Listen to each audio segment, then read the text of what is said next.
Becak, becak, becak.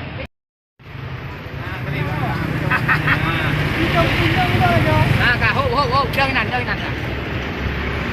Ya,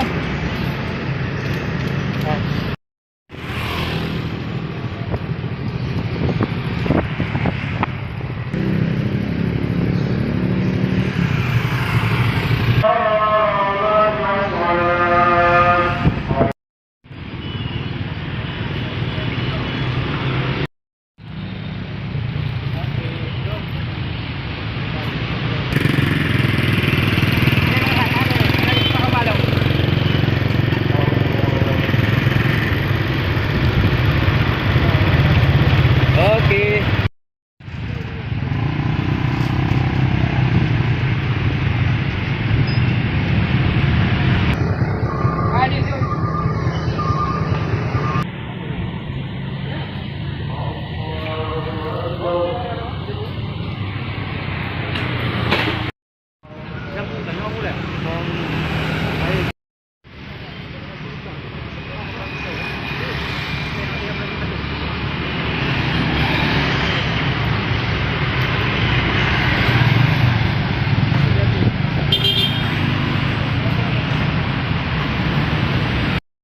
Polres Aceh Barat kepada masyarakat Aceh Barat.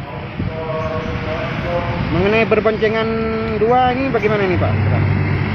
Masih bisa Sampai hari ini kami masih belum bisa menjawab karena belum ada arahan langsung untuk di wilayah kota Aceh Barat, di wilayah Kabupaten Aceh Barat, Kota Melabu, khususnya belum ada arahan khusus untuk hal tersebut.